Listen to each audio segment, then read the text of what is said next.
यशोमती मैया के नंद लाला।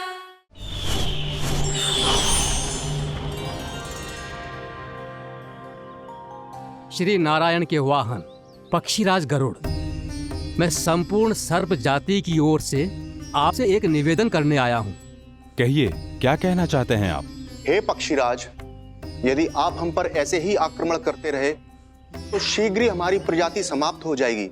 इसीलिए हमारी आपसे विनती है, यदि आप उचित समझें तो सर्पों के किसी एक घर से हम आपको एक सर्प प्रतिदिन अर्पित करेंगे। आप उसको आहार बनाइए और अन्य सर्पों को जीवित रहने का अधिकार दीजिए। मुझे स्वीकार है। तब से प्रतिदिन किसी एक घर से एक सर्प गरुड़ के भोजन के लिए भेजा जाने लगा। समय के साथ मेरे घर की भी बारी आई, परंतु मैंने एक बहुत बड़ी भूल कर दी।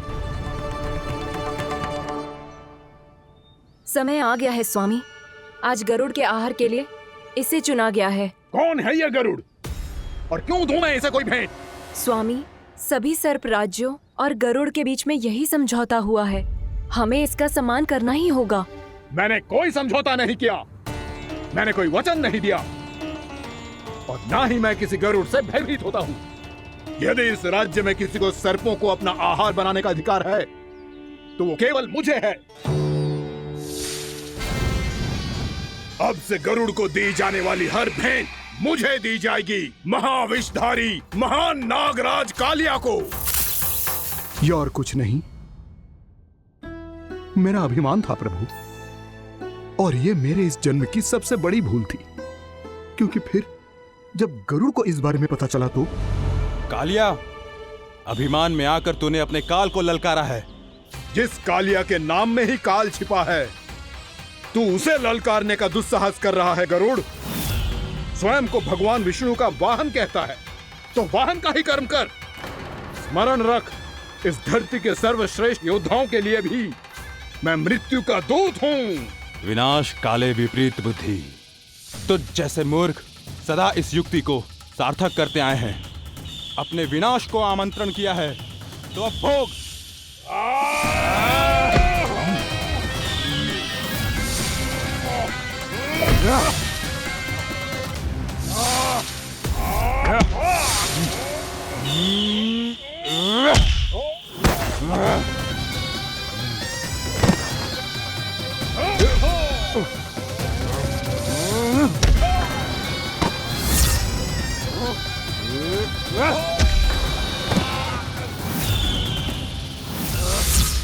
जिसने मेरा भोजन चुराने की धृष्टता की है वो इसी योग्य है। तू मुझे जानता नहीं है गरुड़, मैं महाविषधारी नाग कालिया हूँ। तेरा इतना दुस्साहस कि तूने मुझ पर चरण से प्रहार किया। वाह!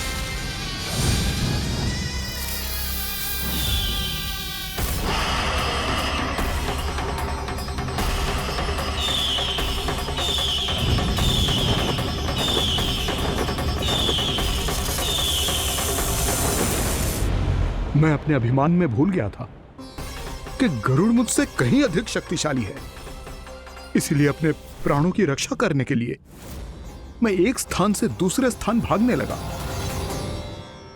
नदियां, पर्वत, यहां तक कि मैंने सागर भी लांघ डाला, पर मैं जहां भी जाता गरुड़ के रूप में मेरा काल वहीं आ जाता।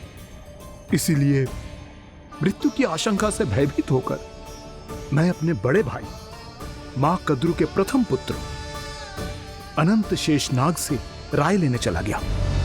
भैया, मैं यहां आपसे आपकी सहायता लेने आया हूं। मेरी एक छोटी सी भूल के कारण यह गरुड़ मेरा पीछा कर रहा है। मुझे हर समय हर स्थान पे ढूंढते रहता है। यदि उसने मुझे ढूंढ लिया तो वो निश्चित ही मेरे प्राण ले लेगा। मुझे कोई ऐसा स्थान बताइए जहां मैं अपनी पत्नी और अपनी संतानों के साथ शांति से रह सकूं। तुम यमुना नदी के किनारे वृंदावन क्षेत्र में जाके वास करो कालिया। गरुड़ वहां प्रवेश नहीं कर सकता क्योंकि उसे ऋषि सोबरी का श्राप मिला हुआ है।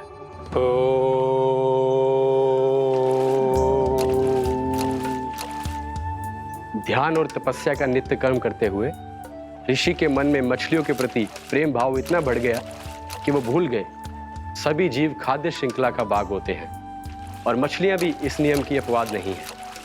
उन्हें मछलियों की अटखेली इतनी अच्छी लगने लगी कि वो इस क्षेत्र के मछुआरों को भी मछली पकड़ने की अनुमति नहीं देते थे।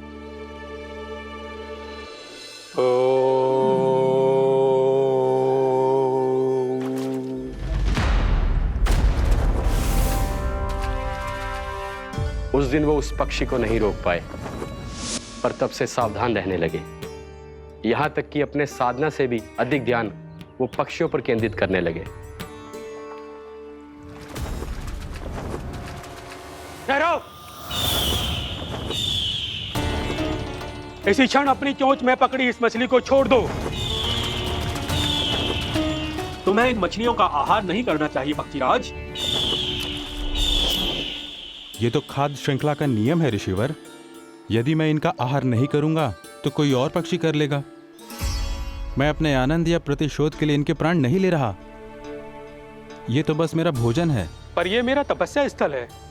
तुम यहाँ शिकार करके मेरी साधना में विघ्न नहीं डाल सकते पक्षीराज। यदि आपकी यही इच्छा है तो मैं आज के बाद यहाँ नहीं आऊंगा।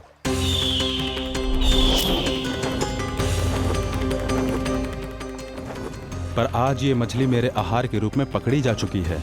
मैं वचन देता हूँ ऋषिवर, इस स्थान पर यह मेरा अंतिम शिकार होगा।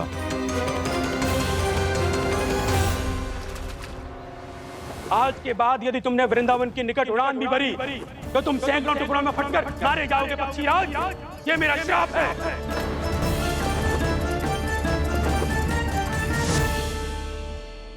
और इसीलिए भैया शेषनाग के सुझाव के अनुसार मैं यहां आ गया। पर अब यदि मैं कहीं और जाऊंगा तो मेरे प्राण नहीं बचेंगे प्रभु। निश्चिंत रहो कालिया, अब से गरुड़ तुम्हें कोई हानि नहीं पहुंचाएगा। अब तुम्हारे फनों पर मेरी पक्षिंग बन गए कालिया, इसीलिए अब से तुम्हें गरुड़ से कोई भय नहीं होगा। निश्चिंत होकर अपने परिवार के साथ गहरे समुद्र में चले जाओ और सुख से शांति से निवास करो। पर ध्यान रहे निर्दोष जीवों को हानि ना पहुंचे। आपने मुझे जीवन दान दे दिया प्रभु, इस उपकार से मैं कृतज्ञ हूँ प्रभु। आदेश दीजिए, मैं आपकी सेवा कैसे करूं? तुम्हारे जल क्षेत्र से 1 कोटि कमल पुष्पों को लेने की अनुमति दे दो कालिया। यह मेरी सेवा होगी। प्रभु, ये तो मेरा सौभाग्य होगा।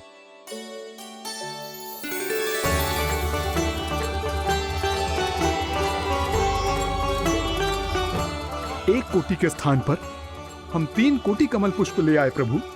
मैं तुम्हारी सेवा भाव से प्रसन्न हुआ कालिया। रमनाक द्वीप पर चले जाओ ताकि तुम्हारे कारण फिर कभी किसी निर्दोष जीव को हानि ना पहुंचे और न ही तुम्हारा विष मेरे प्रिय यमुना नदी के जल को दूषित कर पाए। मैं तुम्हें आशीर्वाद देता हूँ। आज यहाँ मेरे द्वारा तुम्हें दिए गए इस आदेश का स्मरण जो भी भक्त करेगा और प्रातः काल और संध्या काल में इसका उच्चारण करेगा, उसे फिर कभी किसी संकट से कोई भय नहीं होगा। ये स्थान अब से कालिया कुंड के नाम से जाना जाएगा। यहाँ पर स्नान करने वाला और देवताओं को इस क्षेत्र से जल का अधर देकर प्रसन्न करने वाला भक्त यदि मेरा स्मरण करके पास रखेगा तो वो अपने सभी पापों से शीघ्र ही मुक्त हो जाएगा।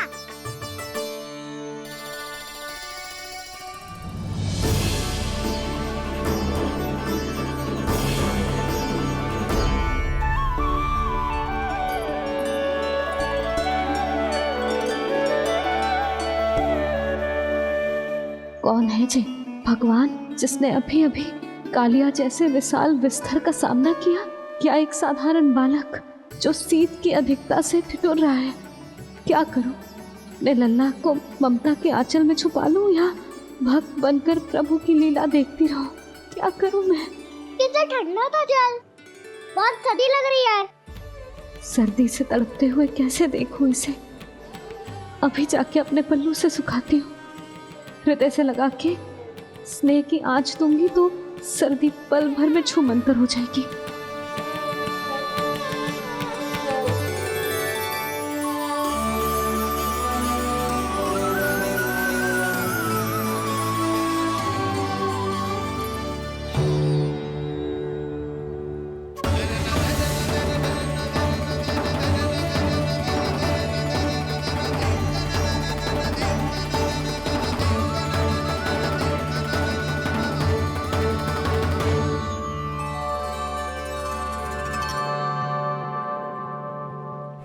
मेरी आवश्यकता ना है इसे, ये तो सच्ची में भगवान ही है, जिसकी ठंड दूर करने के लिए स्वयं द्वादश आदित्य प्रकट हो गए।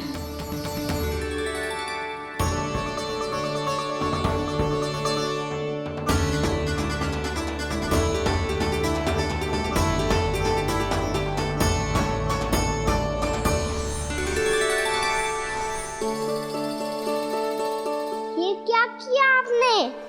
मैया मुझे अपने हृदय से लगाने वाली थी कि आप सब प्रकट हो गए। क्षमा कीजिए प्रभु, पर आपको भीगा हुआ देखकर, ठंड से ठिठुरता हुआ देखकर हमसे रहा नहीं गया। हम अपने वश में नहीं थे प्रभु।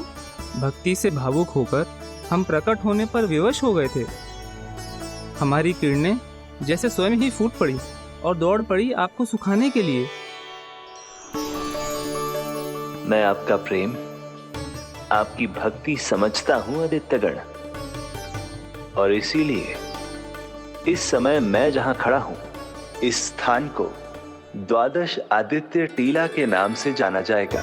द्वादश आदित्य टीला के नाम से जाना जाएगा। आदित्य टीला के नाम से जाना जाएगा। हम धन्य हो गए प्रभु।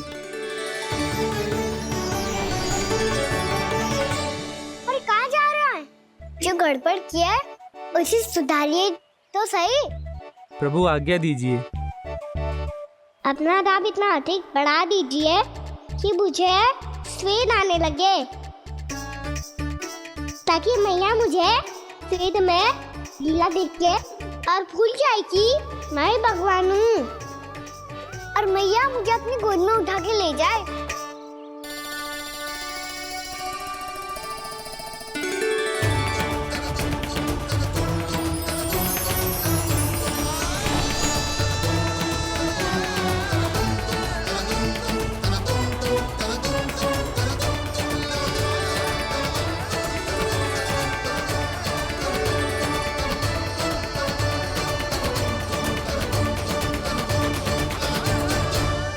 गर्मी क्यों लग रही है यहाँ? स्वेद की एक बूंद भी आती थी तो मैं अपना आंचल लेकर पहुंच जाती थी इसके पास। जानती ही नहीं थी कि ये तो स्वयं वायुदेव को आदेश दे सकते हैं कि वो बहने लगे और उसका सारा स्वेद सुखा दे। वायुदेव की आवश्यकता नहीं है मैया, मुझे आप ही चाहिए। लगता है जिस बात का भय था वही सत्य होने लगी है। भैया मेरे भगवान रूप को भूल नहीं पाएगी, और अब मेरे लिए उनका सत्य छुपा कर रख पाना कठिन हो जाएगा। कृष्णा कृष्णा हरे कृष्णा कृष्णा कृष्णा मुरली मनोहर कृष्णा गोपाला गोविंदा हे दामोदरा।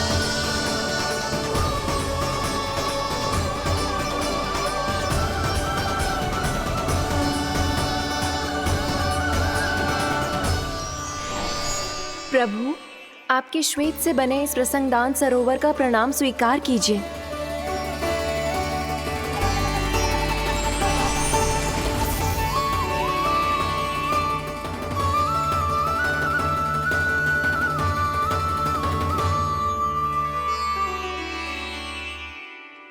ओहो, इस चमत्कार को देखकर भैया को और भी अधिक विश्वास हो जाएगा कि मैं भगवान ही हूँ। अब कैसे मनाऊं मैया को कि मैं इनका लाई हूँ। बाबा है ना, अब तो यही सहायता करेंगे। श्री कृष्णा गोविंदा हरे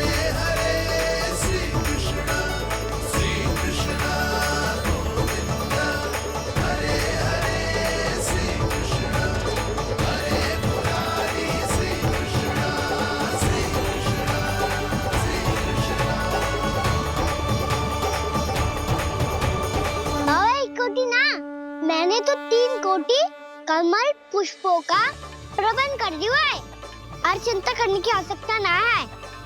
1 कोटि कमल के स्थान पर 3 कोटि कमल पुष्प मिल गए हैं। हाँ कान्हा, मैं उचित संदेश के साथ ये सारे पुष्प उस कंस के पास भिजवा दो। महाप्रक्रमी कान्हा की जय। वृंदावन रक्षक कान्हा की जय। महाप्रक्रमी कान्हा की जय। भानु जी नंदराज। बाकी गांव वालों को लेकर ये सारे पुष्प इकट्ठा करो और कंस के दरबार में पहुंचाओ। जी।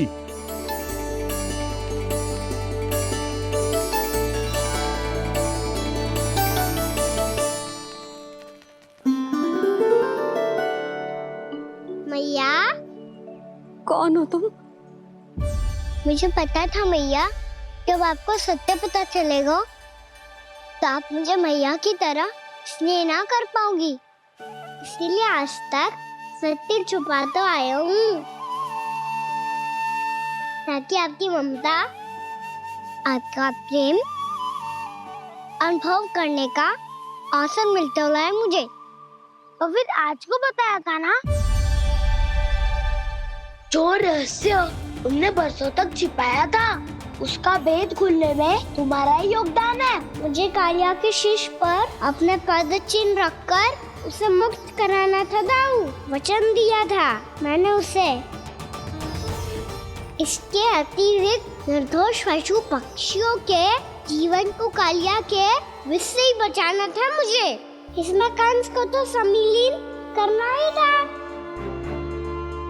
ताकि जब मैं कालिया का सामना कर रहा हूँ तो वो किसी और असुर को समस्या बनाकर वृंदावन ना भेज दे। पर इस सबसे बड़ा एक कारण और था दाऊ, मैं चाहता था कि मैया को सत्य पता चल जाए। पर क्यों कहा ना? क्योंकि मुझे लगने लगा था कि मैया से ये रहस्य छुपाकर इनके साथ धोखा कर रहा हूँ। अपराध बोध से दबा जा रहा था मैं। जो सत्य आपको, बाबा को, सभी को पता है, यहाँ तक कि मेरे सखा भी जानते हैं, वो सत्य मैंने मैया से छिपाया केवल इसी लोक में कि मुझे इनकी ममता प्राप्त होती रहे। पर ऐसा करके मैं अपने से निस्वार्थ प्रेम करने वाली मैया को धोखा दे रहा था। आप ही बताओ दाऊ, जो इस संसार में मुझसे सबसे अधिक भरोसा करता है, उसी के साथ छल कैसे कर सकता हूँ मैं? हाँ, मैं नारायण का अवतार हूँ, पर अपनी मैया का छोटा सा लल्ला भी तो हूँ।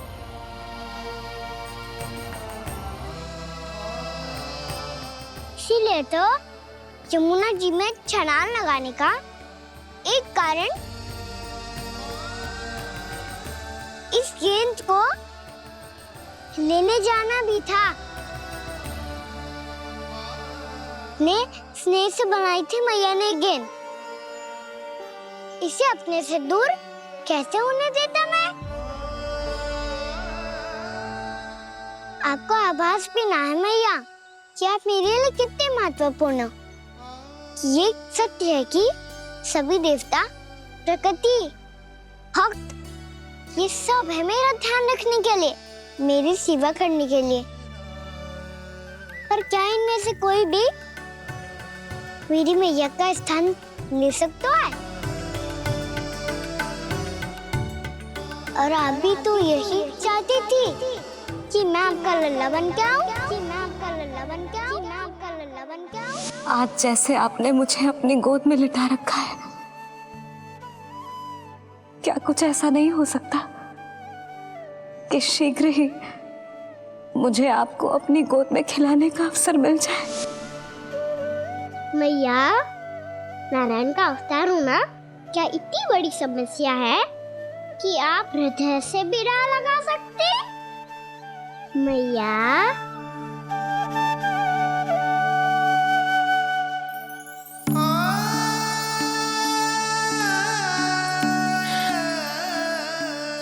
कान्हा, मेरा लल्ला।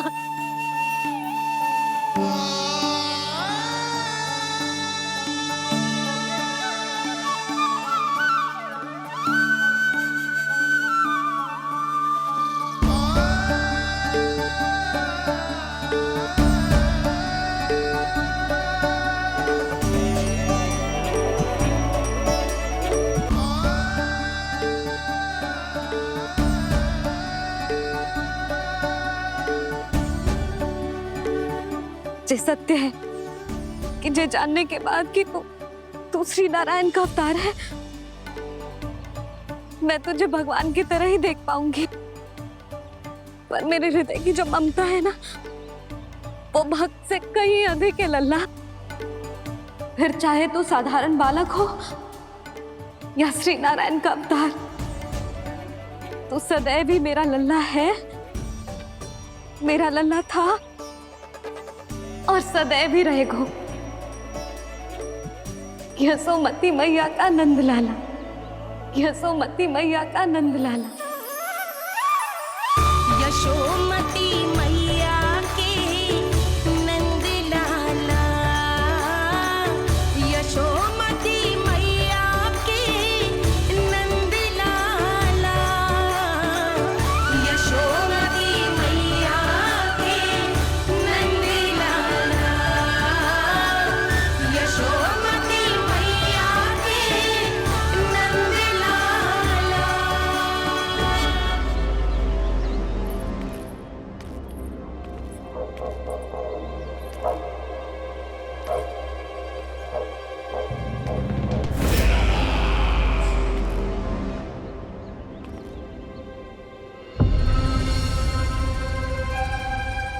क्या है ये साला? वृंदावन से पत्र आया है महाराज। विनती की गई है कि इसे आपके सामने पढ़ा जाए। पढ़ो। शीघ्र करो। महाराज कंस, पूजा के लिए आपको 1 कोटि कमल पुष्पों की आवश्यकता थी। वृंदावन वासियों की ओर से मैं आपको 3 कोटि पुष्पों की भेंट भेज रहे हूँ। कृपया अतिरिक्त पुष्पों को अपनी गोप प्रजा की विनम्र श्रद्धांजलि समझकर स्वीकार करो महाराज। आपको ये जानकर प्रसन्नता होगी कि जैसे ही मेरा पुत्र कृष्ण कालिया नाग के सामने पहुंचो, वो महाभयंकर नाग भी आपके भय से कांप उठा और स्वयं ही जे सभी पुष्प हमारे द्वार पे पहुंचा गो। यदि आपको अब भी आवश्यकता हो तो और भी पुष्पों का प्रबंध किया जा सकता है। आपका विनीत गोपराज नंद। हमारा संघर्ष अभी समाप्त नहीं हुआ है विष्णु अवतार। यशोमती मैया का नंदलाला। पत्र में लिखा है महाराज, उसे इसी नाम से बुलाया जाना प्रिय है।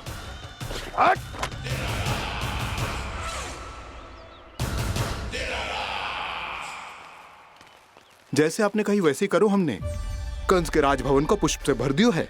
मुझे तो ऐसा लग रही है इतने पुष्प देख के कंस को चक्कर आ जाएंगे। आपका पत्र पढ़ के उसे ये समझ में आगा होगा कि वृंदावन वासियों से उलझना ठीक ना है उसके लिए।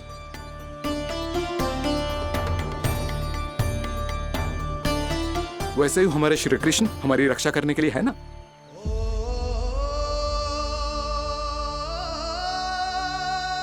सूर्यास्त होने वाला है, हमें अब घर चलना चाहिए।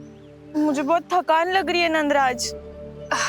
हाँ, मैं भी बहुत थक गई हूँ। नंदराज, कमल पुष्पों को गाड़ी में लादकर मथुरा पहुंचाने में अब हम भी बहुत थक गए। तो आप सब लोग रात्रि को यहाँ रुकना चाहते हैं? वैसे सुझाव तो अच्छा है नंदराज। अब कालिया नाग के स्थान से जाने के बाद प्रकृति कितनी खिल उठी है, क्यों जसोदा जी?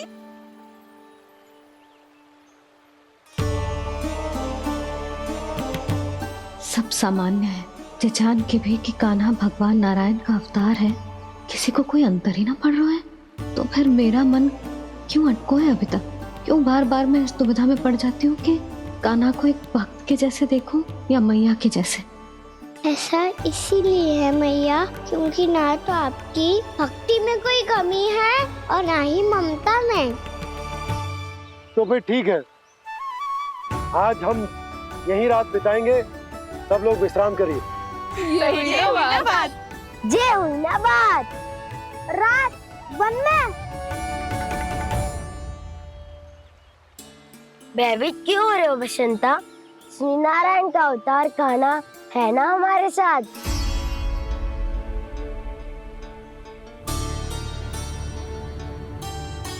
लगता है कोई मैया को भूलने ही नहीं देगा कि मैं नारायण का अवतार हूँ।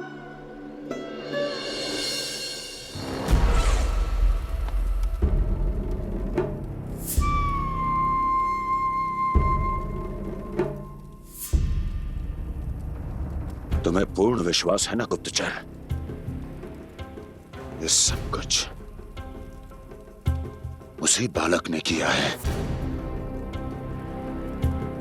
उसी ने कालिया को पराजित करके यहां से दूर भेज दिया है। मैंने अपनी आंखों से देखा है महाराज।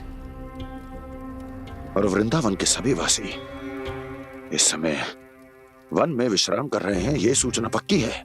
वो सब पूरी रात वन में ही बिताएंगे महाराज।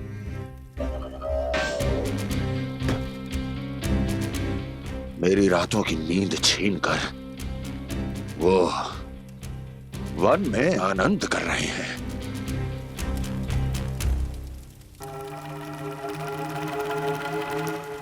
किंतु मैं उनके इसी आनंद को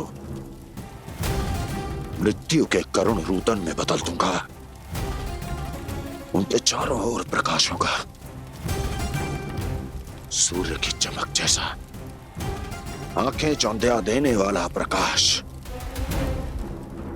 किंतु फिर भी ये रात उनके लिए सबसे अधिक काली होगी, क्योंकि मैं इस पूर्णिमा की रात को अमावस्या की रात बना दूंगा। कभी न समाप्त होने वाली अमावस्या।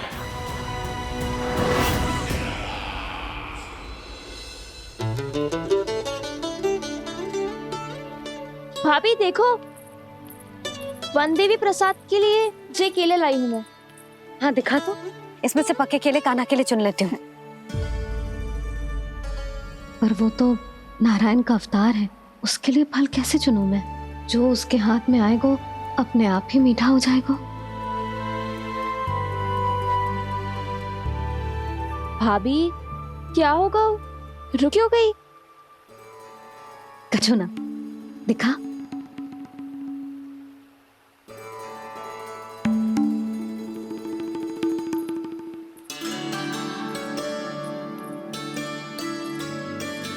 कान्हा, तुझे भूख लगी आई होगी ना?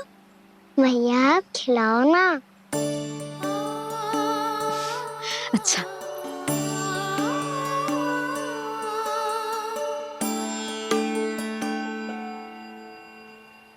ले।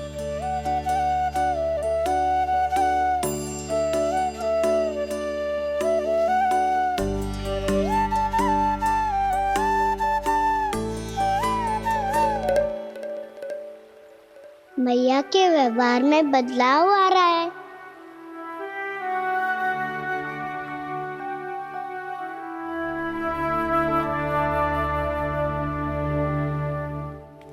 कान्हा, बंसी काका हम सबको वन में आग जलाना सिखा रहे हैं ताकि भयानक पशु को दूर करा जा सके। भैया मैं जाऊं? भैया अग्नि जलाने जाऊं? हाँ जा। भैया तो चुपचाप जाने दे रही है, पहले जैसे चिंता भी नहीं कर रही है अब। लल्ला सुन, अग्नि के साथ खेलियो मती और सुरक्षित दूरी बना के रखियो, समझ आई?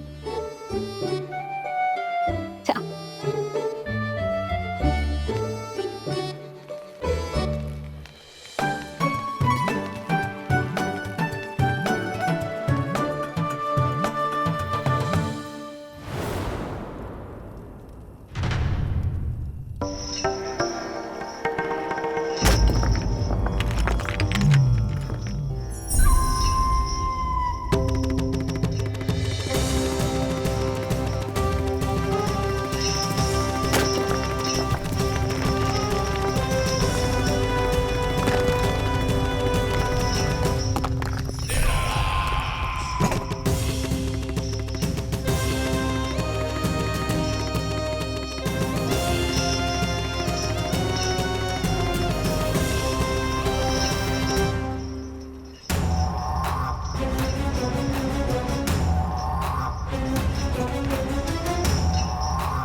स्वयं को प्रकट करो दावानल।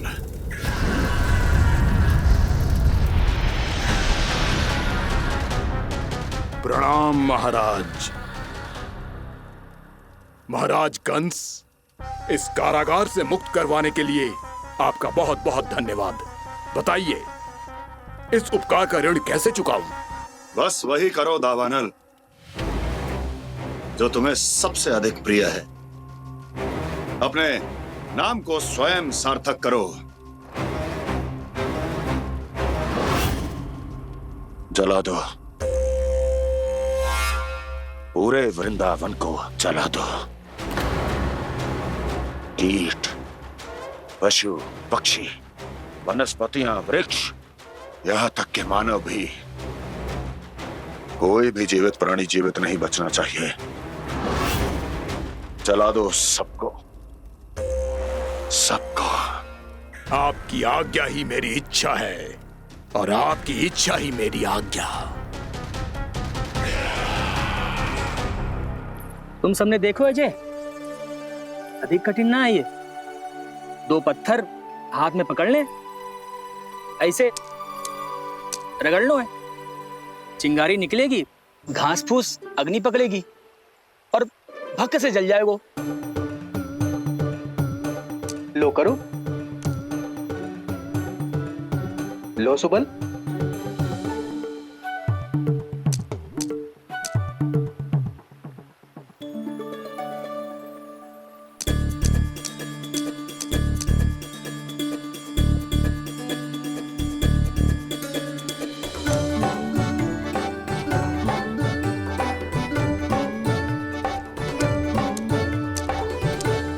ले कान्हा, तू भी प्रयास करके देख ले। पर जितना सरल जय कह रहे थे उतना सरल ना है अग्नि जलाना।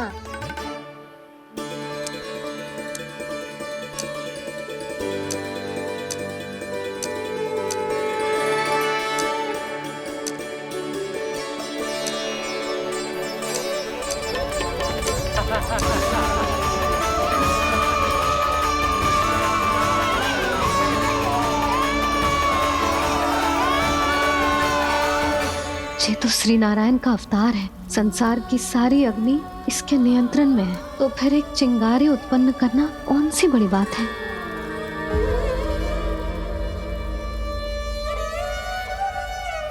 ऐसे तो मैया मुझे धीरे धीरे अपना लल्ला मारना ही भूल जाएगी। ये उचित नहीं है, अब मुझे ही कुछ करना होगा।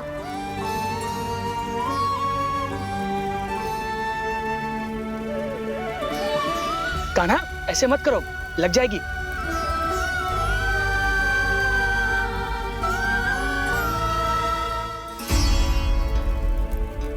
कान्हा, संभाल के, ध्यान कहाँ है तेरो? कालिया नाग का हलाहल जैसा विष जिसका कछु ना बिगाड़ पाई, जिस साधारण सी अग्नि उसे हानि कैसे पहुंचा पाएगी। मेरी ममता बार बार चिंता करने पे विवश कर देती है मुझे। भूल जाती हूँ मैं कि ये तो श्री नारायण का अवतार है। यही तो मैं चाहता हूँ मैया।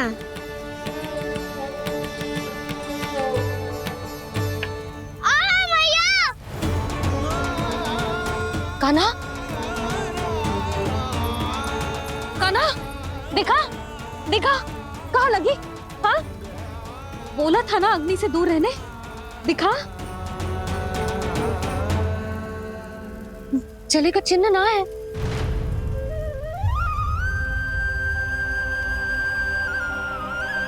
मेरे साथ खेल खेल रहा है जे। इससे पता है कि इसकी पुकार सुनते ही मैया ऐसे ही दौड़ी चली आएगी। नीचे नटखटपना बंद कर कान्हा।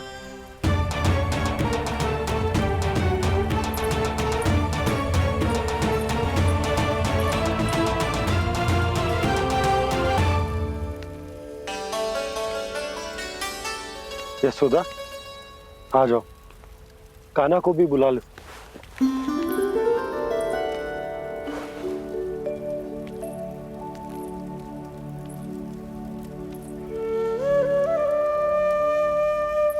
आपको तो पहले से पता था ना कान्हा के बारे में? हाँ, वो यशोदा, कान्हा ने मुझसे वचन लिया। ना ना, मैं आपको ताना ना दे रही। मैं तो बस ये सोच रही थी कि आप अपने आप को कैसे समझा पाते हो, ये जानते हुए भी कि वो श्री नारायण का अवतार है। आप उसके साथ सामान्य व्यवहार कैसे कर पाते हो? क्योंकि मैं भी अपने लल्ला के साथ सामान्य व्यवहार ही करना चाहती हूँ, उसे वैसे ही देखना चाहती हूँ, उसके साथ लाड करना चाहती हूँ, उसे डांटना चाहती हूँ, फटकारना चाहती हूँ, पर मुझे बार बार उसमें मेरे प्रभु दिखने लगते हैं। मेरे साथ भी ऐसा ही होता है यशोदा, पर जब मैं ये स्वीकार कर लेता हूँ कि जो हमारा लल्ला है, तो मैं भूल जाता हूँ कि जय श्री नारायण का अवतार भी। उसके बाद सांसारिक माया मुझे अपने अंदर जकड़ लेती है। यशोदा, तुम्हारे साथ भी कछु ऐसा ही होगा। संसार की मोह माया तुम्हें खुद में जकड़ लेगी और तुम जब भूल जाओगी कि वो भगवान का अवतार। और सच्ची कहूं तो भैया की ममता के आगे कोई भी माया ना टिक सकती। सबसे बड़ी होती है एक मैया की ममता। पर भक्ति का भाव भी कम प्रबल ना हो तो है जी। मेरे हृदय में ममता और भक्ति के बीच युद्ध चल रहा है। मुझे ना पता कौन सा भाव जीतेगा और कौन सा हारेगा। इसका अर्थ है कि मुझे कुछ भी ऐसा करने से स्वयं को रोकना होगा जिससे मैया के मन में भक्ति का भाव प्रबल होकर हिंसा से जीत जाए। तो फिर ध्यान रखना कान्हा, अब सबके सामने कोई लीला मत कर देना तुम।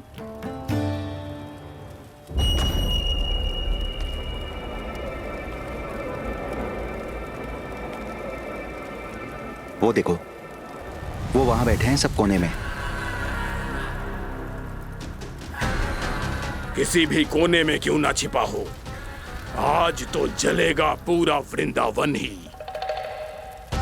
मुझे फैला दो यहां और फिर जाओ महाराज कंस को सूचना दो कि उनका कार्य हो गया है। महाराज का आदेश स्मरण है ना, वृंदावन का कोई भी आदमी आज जीवित नहीं रहना चाहिए। अग्नि को जलाना मत सिखाओ, जाओ मुझे अपना कार्य करने दो।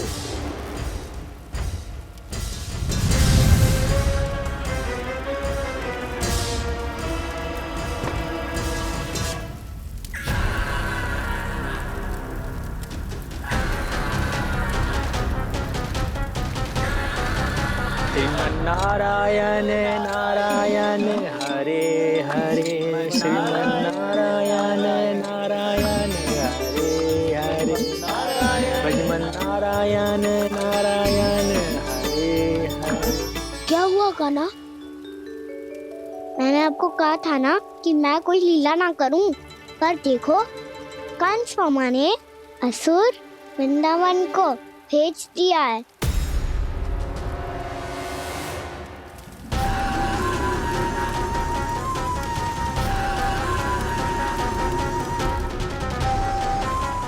दावानल और दांत बन के अग्नि। अब क्या करोगे तुम? वो जो मेरे दाव क्या क्या सबके सामने ही ऐसा कछु ना करूंगा जो लीला लगे, पर सबकी दृष्टि से छुपकर तो कछु करना होगा दाव। इससे पहले कि ये दावानल पूरे वृंदावन को लील जाए। पर कान्हा करने क्या वाले है?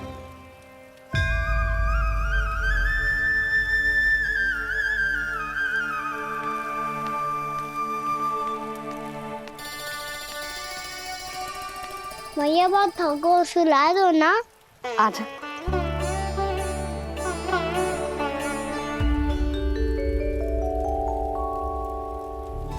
लोरी गाओ ना मैया। सब जन आंखें बंद कर लो, मैया लोरी सुना रही है।